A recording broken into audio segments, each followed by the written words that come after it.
জি, আসসালামু আলাইকুম রহমতুল্লাহ।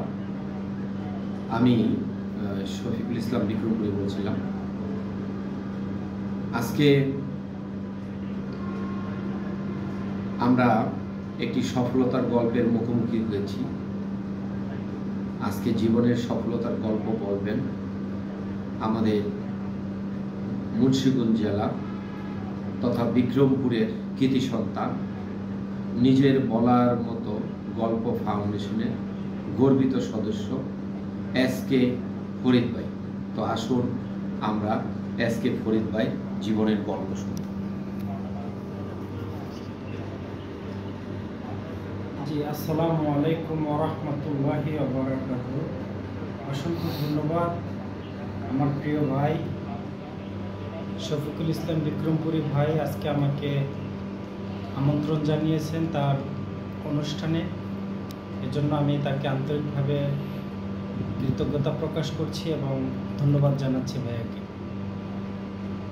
আজকে আমার প্রবাস জীবন তথা ব্যক্তি জীবনের সফলতার গল্প বলতে আমি ভাইয়ের এই ইনভাইটে এসেছি এবং কথা বলার জন্য সুযোগ করে দেওয়ার জন্য আমি ভাইয়ের প্রতি আবারও কৃতজ্ঞতা প্রকাশ করছি।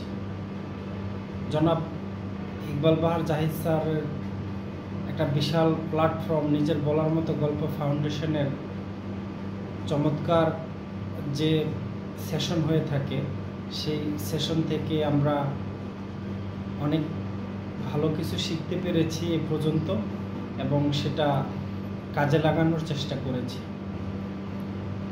আমি এই ফাউন্ডেশনে যুক্ত হওয়ার পর থেকে অনেক ভাই বোনদের সাথে আমার পরিচয় হয়েছে, কথা হয়েছে এবং স্যার যখন 2024 সালের মে মাসে মহাসম্মেলন করেছেন সে সম্মেলনেও যুক্ত হয়েছি। অনেক ভাই বোনদের সাথে পরিচয় হয়েছে, দেখা হয়েছে, তাদের কথা শুনেছি, তাদের সফলতার গল্প শুনেছি এবং স্যার অনেক বড় একটা মিলন মেলা করার প্রত্যয় নিয়ে স্যার এগিয়ে যাচ্ছেন এবং আবারও সামনে সেপ্টেম্বর মাসে স্যার 3 দিনের মিলন মেলার জন্য একটা বড় আয়োজন করতেছেন। সেখানে হয়তো থাকতে পারবো না, আমার আবার পাড়ি জমাতে হবে আমার গন্তব্যে, যেহেতু আমি একজন প্রবাসী। তো আজকে আমি আসছি আমার জীবনের গল্প বলতে ভাইয়ের এখানে। তো প্রশ্ন করুন। কিভাবে আপনি আপনার প্রবাস জীবন শুরু করলেন সে বিষয়ে আমাদের জানান। জি, ধন্যবাদ ভাইয়াকে, চমৎকার জিজ্ঞাসা করেছেন। আমি যখন ক্লাস 10-এ পড়ি তখন আমার বাসা থেকে আমাকে বলা হয়নি যে বাহিরে চলে যেতে হবে পড়াশোনা ছেড়ে, কিন্তু আমি আমার নিজের উদ্যোগেই, নিজের আগ্রহের কারণেই আমি বলেছি আমি বিদেশে যাব। আমার পরিবারের সচ্ছলতা আনার জন্য আমি বিদেশে পাড়ি জমাব। পড়াশোনা করলে হয়তো বাংলাদেশের প্রেক্ষাপটে ভালো চাকরি পাওয়া সম্ভব হয় না। যাদের মামা চাচা আছে তারাই পড়াশোনা করে চাকরি পায়, কিন্তু আমাদের মতো যারা মধ্যবিত্ত ফ্যামিলির সন্তান তারা হয়তো পড়াশোনাই করে যাব, কিন্তু ভালো চাকরি আর পাওয়া হবে না। এই কারণেই আমার তখন একটা চিন্তা ছিল যে না, আমি পড়াশোনা করে যতটুকু না করতে পারবো, আমি যদি এখন এই পড়াশোনা ছেড়ে দিয়ে যদি আমি বিদেশ চলে যাই তাহলে এর চেয়ে বেশি কিছু করতে পারবো আমার ফ্যামিলির জন্য। এই জন্যই আসলে আমি চেষ্টা করছি যে আমি যদি এখন আমার ফ্যামিলির জন্য কিছু করতে হয় তাহলে আমার বিদেশে যেতে হবে। তো আমি এই কারণে পড়াশোনা ছেড়ে দিয়ে আমি বিদেশে যাই 2015 সালে। সে 15 সাল থেকে আজকে 24 সাল আমি এখনো পর্যন্ত আছি। এবার ছুটিতে আসছি 4 মাসের, আমি আবার চলে যাব ইনশাআল্লাহ। তো আমি যদিও কুয়েতে থাকি, আলহামদুলিল্লাহ ভালো আছি।